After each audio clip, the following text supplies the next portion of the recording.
ja bi vam pročitala jedan odlomak. Samo gledanje, ja sam mislim da sam si ga označila.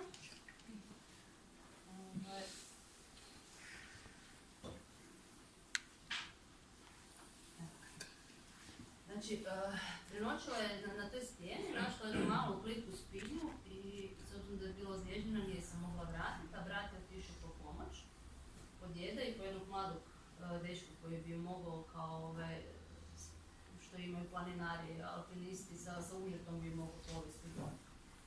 Znači ovako, spavala je nemirno na tvrdom tlu, vlaga i hladnoća doprinijeli su tome, a onda je postalo sve tople i ona utonula u dublji san bez slike. U jednom je trenutku otvorila je oči i pogledala u nebeski prozor okviren ulazom u spilju. Tamo ljubičasti oblaci su se rastvarali, otkrivali tragove ružičastog neba u snu. Opet je sklopila oči, nadajući se da će ponovno zaspati. Sve je u redu. Čula je glas u svojoj glavi. Nikad joj misli nisu bile tako jasno izrečene. Odakle sad to, pomisli Lea i ponovo osjeti normalan zvuk svojih razmišljanja na koji je bila navikla. Ne boj se. Znala je da zvuk dopire iz nje, ali zvučalo je kao da govori netko drugi. Od čega bi se sad trebala bojati, najgore je prošlo, zaključila je Lea i nasmiješila se. Opipala je glavu da provjeri nije li se možda ipak negdje udarila prilikom pada. Sve je bilo cijelo, nikakva oteklina, nikakvo bolno mjesto. Ništa ti se neće dogoditi. Ponovno onaj kristalni glas u njezine glavi. Ok, ovo je malo čudno, promrljala je naglas i uspravila se u sljedeći položaj. Slušala je priče kako se zna poigravati s tobom, kako se u kriznim situacijama aktiviraju neki obrambeni mehanizmi.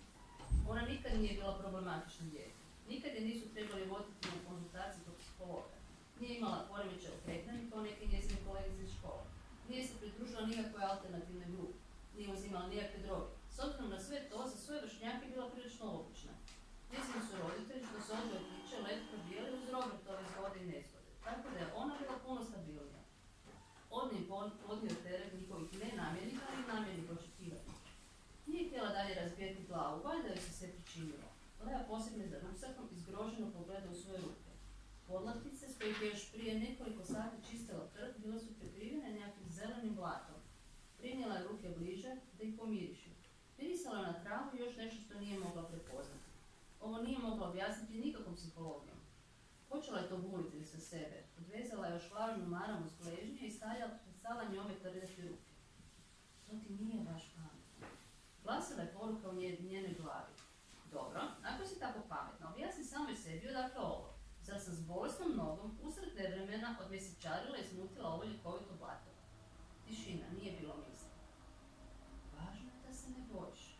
Da baš. Došao je spilski medvjed Brač i izliječio me dok sam spavala. Opet je razgovarala sama sa sobom naglas, uvjerena da je nema tko čuti i posumnjati u njen zdrav razum. Pa nije baš medvjed. Začula je okevajući šapat u svojoj glavi. Nadam se da će to jutro doći što prije, jer ako ovako nastavim, stavit će me u lučičku košulju. Nisi luda. Lijepo je kad moj super ego ima tako visoko mišljenje o meni. Sad je već bila spremna na svađu sa samom sobom. Lor. Lor?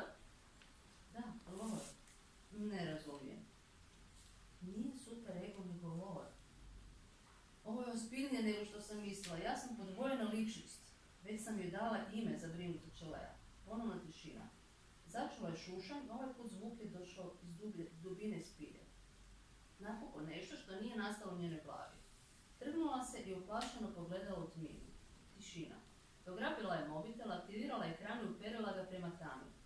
Sada, kada je vani nebo poprimilo tamno modru boju, to malo svjetlo što je dotiralo s ekrana stvaralo je mutno na zidovima spilje. A onda u tom moru tamne i sjena gleda dvije kristalno zelene točke. Bila je uvjerena da se sada, osim njezinog uma, i oči poigravaju s njom. Ne boj se. Ponovno onaj kristalni glas. Nije imalo smisla bježati, nije imala kam. Da je mogla otpuzati iz spilje, nije se mogla uzverati po stijeni. Ekran na mobitelu se ugasio. Ponovno šušanj, ovaj put još bliži njoj. Zaustavila je disanje, no čula je tuđe. Bilo je duboko i usporeno, kao da diše slon. Neću te ozlijediti. Glas je ponovno dopirao iz njene glave, no shvatila je da to nikako ne mogu biti njezine misli. Nije bila sama. Kada je zadržavanje daha stvorilo neizdrživu bol u grlu, brzo je udahnula. Hrabro je stisnula mobitel i vidjeti ponovno svoje ruke, shvatila je da je joj netko premazao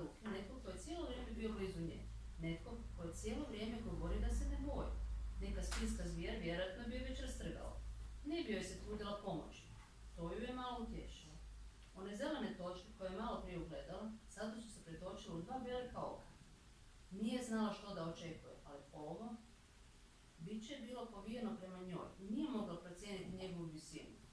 Tijelo nisu prikrivale ni dlake, ni perje, već velike kožne ljuske. Dahta je izlazio iz dugačke oble njuške s velikim nosnim otvorima ispod kojih se nalazila izdužena gubica s nizom velikih oštrih zuba. Rubovi gubice bili su povijeni prema gornjem kraju čeljusti. Jel se to njoj smije? Iznad očiju nastavljala su se dva mala roščića, a iza njih su treperila dva mala uha.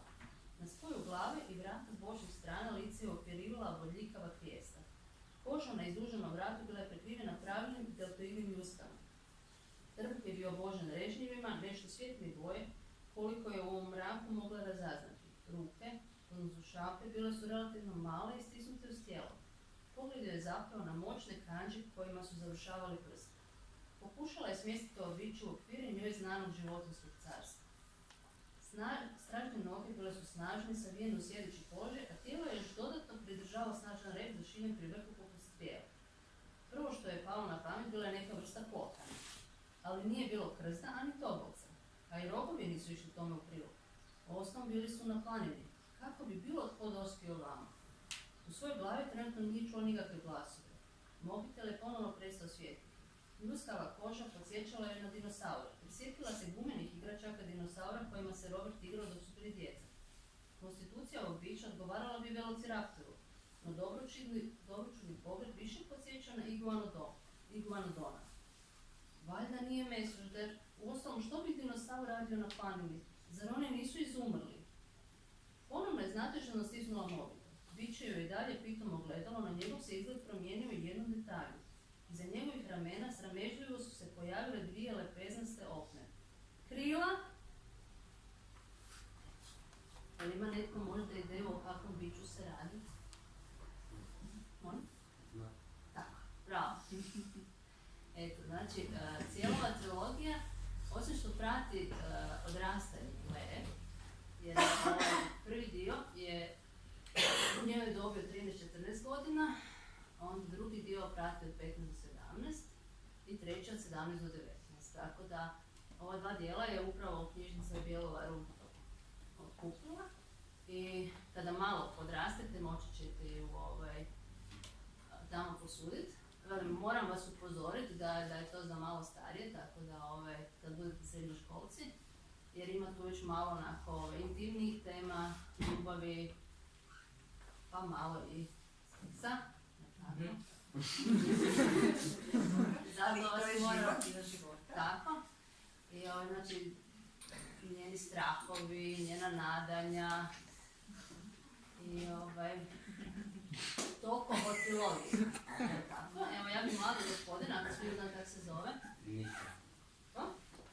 Evo, izvoliš, ovo je za drugu knjigu koju ću sada pričati malo detaljnije. Znači, ovu trilogiju sam napisala u manje od godinu dana. To je baš bila nekakva inspiracija, onako me... Imala sam še kod me neko šapućeno u te riječi. Kakve bi pitanje moglo biti kasnije ako će... Ako će ih interesirati, ako neće gledati na sat, onda da, imaš puno... Da, vezani su za sat, naravno. Eto, i onda je nastao Tisov bijeg. Znači, u ovom slučaju je glavni lik dečko, 30-godišnji Arjan, koji sa majkom, nakon razvoda svojih roditelja, se seli u staru kuću koja je nekoć pripadala njegovom djedu. I nesretan je, jer odvajaju ga iz njegovog starog kvarta, ostavljaju svoje stare prijatelje, još uvijek ne može pomiriti sa činjenicom da mu roditelji nisu skupa. Bez obzira što se tata nije toliko uključivao u njegovo obrazovanje, ipak je bio više prisutan nego što je sada i tako da sve to skupa ga čini dosta nesretnim. I oni se usele u kuću koja je objektivno prevelika i nije mu drago što je starinska. Ta ulica mu djeluje onako, on je naučen na jedan moderniji kvart. Ali dobro, on pokušava prihvatiti što je tu je i odluči se pošetati po kvartu i baš dok prolazi cestom pogodi ga koštica od trešnje, skuži da na trešnji visi jedna ekipa, tako zvana trešnjina družina, upoznaje se s njima to su uglavnom njegovi vršnjaci, osim malog Tina koji je 3 godine mlađi, brat od ove jedne cure. I oni mu otkrivaju da postoji jedna ukryta kuća i da u toj kući postoji urezana tajna jedna karta blaga. On misli da su klinci, da im je dosadno, da su zabrijali u svoj nekakvoj mašti i ne vjerujem. Ali nema pametnijih posla, praznici su počeli i odlučuje prihvatiti njihov izazov i kao idu pogledati gdje je ta karta blaga. I stvarno dođu u tu kuću koja je napuštena i djeluje onako malo jezovito, ali on ne vjeruje u duhove. Nađu tu kartu blaga, ali on i dalje misle da je to neko onako iz čiste zezancije ucrtao i odlučuje potražiti to mjesto. Sjeti se da je vidio sličan prizor koji izgleda kao ta karta u biblioteci koja je pripadala njegovom djedu. I po uzoru na tu sliku oni stvarno u šumi na Tisovom brijegu nađu to mjesto, ali ne mogu naći taj X, onaj klasični X koji uvijek u gusarskim kartama označava kutiju sa blagom. I prvo misli da je to propao slučaj, ali na kraju ipak u stijeni otkrivaju tajna vrata i ulaze u jedan kameni hodnik klesan u toj stijeni koji dovede do jednog neobičnog prostora u toj stijeni. Ispostavi se da je to jako visokotehnološki oblikovan prostor, kao nekakav tajni laboratorij u tom brdu. I uplaše se da bi ih neko mogao zbog toga kazati kad su unutra nelegalno, ali više ne mogu izaći van, ne mogu naći izlaz. I njih je 5 prijatelja i ubrzo shvate da je za svakog od njih organiziran, znači svaki od njih mora riješiti jedan zadatak da bi uspjeli, ali da ih mora rješavati zajedno i da je svaki zadatak namijenjen prvenstveno svakoj jednoj osobi od njih. Povezan je sa njihovim strahovima, znači osim Arijana koji je razočaran u principu zbog rastave roditelja, usamljen jer je ostavio stare prijatelje, ima znači još Lotu, vršnjakinju koja je isto ima nekakve svoje emocionalne traume, ima prijatelja Viktora koji je malo debilj i zbog toga misli da skompleksiran zbog svojih kila, da ga neće nitko da neće naći ljubav svog života. Ima Paula. Paulo je pak žrtva svojih, recimo žrtva, prebrižnih roditelja, koji je samo onako preplašen i u principu njegov zadatak će biti da se osamostali i da se osloni na prijatelje i da izađe iz te svoje nekakve ljušture iz tog svog staklenog zvona. I mali Tin koji je uplašen, koji se boji nadnaravnih bića duhova i njegov izazov će biti susret sa duhovima. Ali kroz sve to skupa oni u principu moraju shvatiti da ovise jedan od drugome, da se oslanjaju, da vjeruju u jedan od drugoga, znači to zajedništvo koje se u principu u današnje vrijeme sve više nekako izgubilo. Svi smo odlutali u nekakve svoje ljuštore, svoje samoće, ne družimo se osim preko četa, preko nekakvih društvenih mreža. Da, baš je to zanimljivo, možda vas prekidam. Ali svatko od njih ima dakle svoj zadatak i svatko od njih otvara jedna vrata koja su upravo njemu namijenjena. Drugi ih ne mogu otvoriti. Ali jedan od tih zadataka koji su namijenjeni jednome iz grupe ne može riješiti on sam. Uvijek moraju tu sudjelovati svi ostali. Svatko od njih ima svoju točno određenu ulogu. I mi kao karike u lancu, jer je taj lanac tek onda čvrst zapravo i čini tu jednu cjelinu. Evo, ja sam to tako živjela. Da. Ako sebično gledamo na svoje probleme i ne mislimo na druge, nećemo puno postići. Ovo je znači Tisov brijeg prvo izdanje koje sam sama tiskala i sama dizajnirala.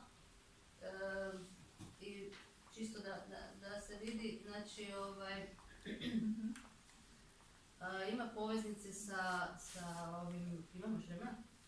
Imamo. Ne, ja gledam na naslovnicu. Svih je isto Petro, ali ali je malo da. Malo mračnija ovoga naslovnica, ali je zagonetna, vrlo. Znači, Petero prijatelja i mogu vam samo pročitati naslove. Znači, imamo Soba šume, to je Arjan, on je zeleni, Oaza pustinje je Paolo, onda je Morska odaja, to je Viktor, plavi, Zračna komora je Din i Ognjena spilja je Lota. Znači, oni su, u principu, može se reći da sam iskombinirala kinesku astrologiju i našu astrologiju, znači ima veze sa njihovim znakovima, ali ne toliko horoskopskim, nego znakovima u prirodi, odnosno elementima u prirodi. Znači, to su zrak, voda, vatra, zemlja i u ovom slučaju šuma, neki kažu metal i tako. Puno ima simbolike. Puno simbolike, puno zanimljivih, zagonetnih situacija, puno napetosti. Ja sam odabrala jedan ulomak, ako nije problem da ga vi pročitate iz Ognjene spilje. Zapravo, samo ova prva stranica. Evo, ako nije problem, htjela bih da nešto osjetite. Evo, pa... Znači, to je u principu od Lote, tamo je zadatak. Isprva je čula samo potpunu tutnjavu, dok su je oči doživljavale tek crvenu treperevu svjetlost. Sve ostalo bilo je mračno i neprepoznatljivo. U strahu je zakoračala u tamno okruženje, osjećajući zbunjeno dahtanje svojih suputnika. Svjetlost je izvirivala iz dubine i igrala se po grubim zidovima, što su bez ikakve logike bili razbacani svuda oko njih. Nesigurno je napravila još 2 koraka i tada se perspektiva promijenila. Zidovi su i dalje titravo mijenjali obrase, no sada je shvatila da to nije djelo čovjeka, već prirode. Nalazili su se u spilju. Oprezno je pomicala noge po tlu, ne mogavši procijeniti podlogu po kojoj hoda. Hipnotizirano je gledalo u plameno svjetlo koje je isjavalo iz zidova. Noga joj je odjednom zagrabila u prazninu i osjetila je kako gubi ravnotežu. Čula se škripa kamenčića koje se odlamalo dok je pokušavala pronaći bilo kakav oslonac. Otrgnuto kamenje je poprlilo u dubinu, ali se nije čuo zvuk njegova prizemljenja. Ruke su joj poletjele u zrak, a tijelo se počelo platiti prijeteći da će se pridružiti kamenčićima. Jedna ruka joj čvrsto primila za rame, povukla mu natrag i prislonila uz nečija prsa. Noge su joj se tresla, a dah zapinje u grlu. Iako na sigurnome, ruka joj još uvijek čvrsto držala, obujmiši joj kućne kosti. Da, evo, zašto sam htjela da pročitamo baš taj ulomak? Iako ih ima puno sličnih u smislu napetosti. Ja ne znam, jeste li vi osjetili napetost koja raste, koja nekako kulminira sad iza ovoga, iza tog stiska, iza tog pritiska, iza tih nečijih ruku, mora se nešto drugo dogoditi, mora radnja teći u nekom drugom smjeru, mora se nešto početi dalje događati, rasplitati na neki način. Cijelo vrijeme dok sam čitala knjigu zapravo osjećala sam svojevrsnu napetost. Stvarno mi je radnja bila izuzetno zanimljiva. Svaka ta priča, svaka ta soba ima svoje zanimljive stvari koje su i neobične prostore, vrijeme koje teče drukčije nego u realnom svijetu, ispitivanje vlastitih sposobnosti, vještina, što sve na kraju vodi ka tom cilju. Da, završnom rasplitanju. Hvala. Htjela sam samo tu napetost zapravo da možda osjete. Evo, mislim čisto da ne bih htjela da se hvalim, ali ono što bi imam povratno od ljudi koji su pročitali i odraslih i djece, jer moju trilogiju iz nekog razloga vole odrasli čitati. Rekli su mi da je pitko, da je slikovito, kao da gledaju film, znači da ih na jako se lako vizualizira, stvarno, samo se treba dobro usmjeriti. Likovi onako plastično prikazani i da se možeš poistovjetiti nekima od njih. Eto, i duhovita legenda brijega. Nakon što su riješili misteriju Tisovog brijega, ljetni praznici se nastavljaju i dalje im je dosadno. Za novu avanturu. Za novu avanturu. Znači Arijanu je on upoznao svoju kuću i sad više ne zna šta bi. Svi su se razbježali po moru, on čeka da mu se roditelji dogovore oko vikendice i tako da ne zna kud bi se s ovom i onda ga Lota i njen brat pozovu na selo kod njezinih bake i djede. To selo je ispod dvorca, znači veloga grada u ovom slučaju koji je kao podloga, kao inspiracija mi je poslužio Veliki Tabor u kojoj sam se zaljubila, u par naleta sam bila i zato je iskorištena slika Velikog Tabora, samo zrcalno. I znači, evo, moram reći da je ovo je moj sin, ovo je on kad je bio manji i ovo je prijateljica jedna. I duhovita legenda, znači dvoznačno se može uzeti naslov. Ja se nadam da će mladima biti, mladim čitateljima biti duhovito jer ima i... Neučini spoj, duhovito i legenda. Tako, ima da. duhovitosti jako puno i u ovoj knjizi, to sam htjela spomenuti. Da. Pa da, htjela sam da ne bude preozbiljno, predosadno, da ima i smijeha i ozbiljnih problema, ali i zabave. Znači, s te strane je duhovita legenda, a duhovita još i zato što ima veze sa duhovima, odnosno taj dvorac navodno opsjeda duh. Ko što Veliki Tabor opsjeda duh Veronike Deseničke, koja je prema legendama živa bila zazidana u temelje dvorca, u zidove. I kažu neki da u nekim trenucima kada je vjetar zavija, da se čuju njeni jeca i tako. Ali naravno Arijan nije realan i on ne vjeruje da duhovi postoje, ali sad evo, tu je na kušnji da vidi da li postoje ili ne postoje. Eto, Koliko ima vas u Arijanu?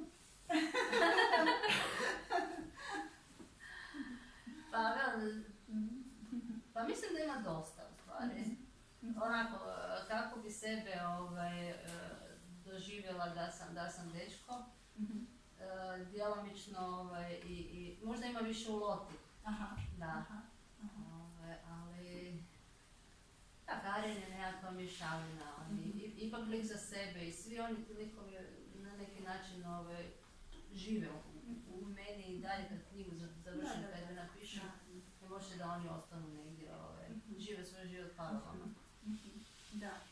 Da, kažem, zanimljivo mi je ovo bilo i kompozicija je zapravo zanimljiva, ima ta jedna okvirna priča o tim dječacima i djevojčici, i petero prijatelja u stvari, možemo tako reći, ta jedna družina i onda unutar toga priče koje nisu naravno zasebne u onom pravom smislu riječi, nego su dio te cijeline, ali su opet imaju svoj nekakav život. Ima dosta, za one koji vole znanstvenu fantastiku, dosta ima elemenata znanstvene fantastike, vi ste spomenuli tehnologiju, dakle ovdje imamo prisutan i teleportacijski uređaj i tako još puno toga što vam doista može biti vrlo interesantno, to ispreplitanje, zapravo ne ispreplitanje, nego ulazak u jedan drugi svijet koji nije realan, koji nije stvaran, barem nama ovdje, sada koji jesmo, ali ne znači da negdje drugdje nije, u nekom drugom paralelnom svijetu, zar ne? Tako je. Da, ne samo u našoj mašti, nego doista, možda. Ja sam pokušala napraviti taj spoj fantazije i tih nekakvih svakodnevnih problema, što ljubavnih, što emotivnih. Da, ima dosta toga. Dječaci i djevojčica naravno upravo se bore nekako s tim svojim strahovima, oni ih potiskuju, ali ih onda ovdje moraju se suočiti s njima i na kraju krajeva riješiti te probleme i izaći bolji iz toga, svi zajedno izaći bolji. Eto, to mi je nekakva želja da mladi ako imaju možda, daj Bože da ste svi sretni, da ste okruženi ljubavlju svojih najbližih, ali velim, neki put to nije slučaj i možda će vam primjer klikova iz knjige da potaknuti, da razmislite o sebi, da krenete u život sa pozitivom, hrabro, jer stvarno pred vama su lijepe godine. Da, knjige vas mogu svakako pa potaknuti da malo više razmislite i o sebi, i o svojim postupcima, i o postupcima drugih. Pokušati se, pa ne možda poistovjetiti, ali pronaći ipak malo sebe u nekom od tih likova. Da, to je u stvari meni sjajno u čitanju, zato ja volim čitati. Imate li vi, draga djeco, pitanja za našu književnicu arhitekticu? Koliko vaš sin ima vodu? 15. Isto maš? Da. Neće niko pitati, voli li vaš sin čitati? Baš sam pričala, evo ga, to je, čula sam da dolazite iz nekakve literarne grupe. On je odličan đak, ali iz nekog razloga, makar je doma okružen knjigama i ja sam mu čitala slikovnice, kao što sam rekla na početku sličala, on bježi od knjige. I na silu pročita lektiru, koliko mora da zadovolji, ali nikako. Tako da mi je lijepo vidjeti kad vidim mlade da vole čitati. On je recimo, gamer.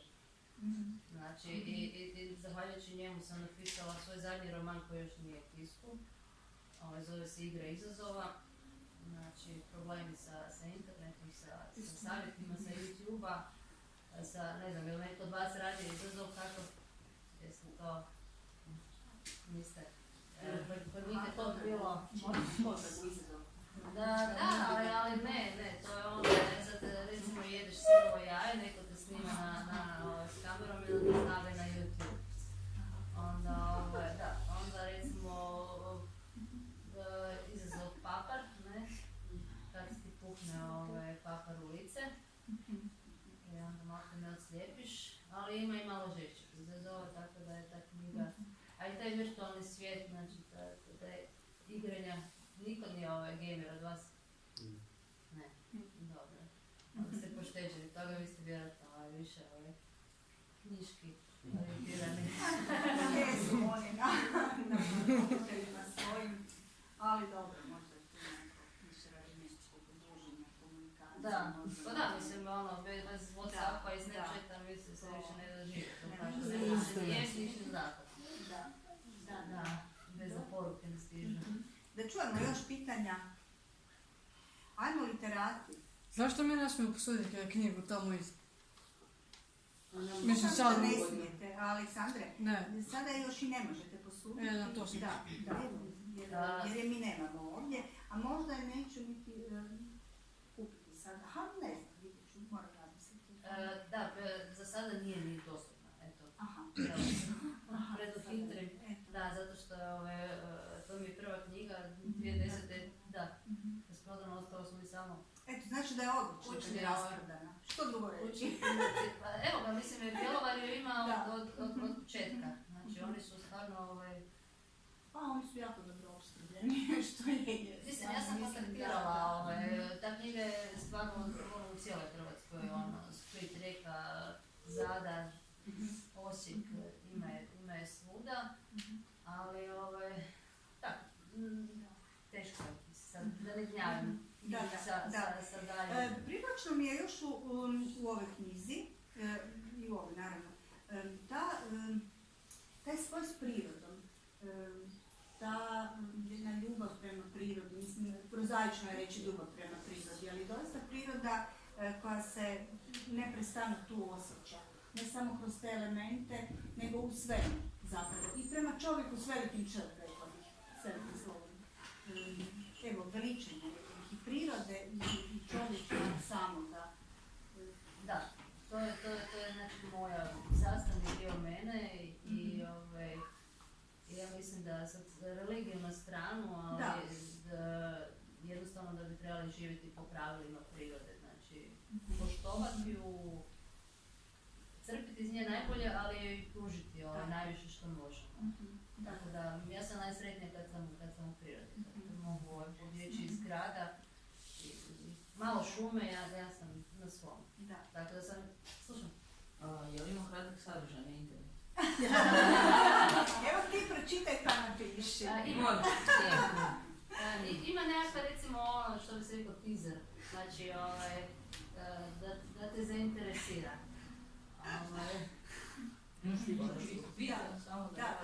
Imam svoju web stranicu koja je još uvijek dostupna i tako da, ali ako vam nije predaleko Dalmatinca u Bjelovaru, knjige su sve tamo dostupne.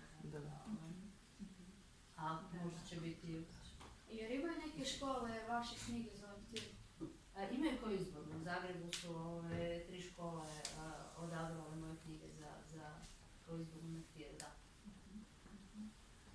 Mislim da se Kod nas moći. Da, bit će i kod nas. Da, da ćemo doista.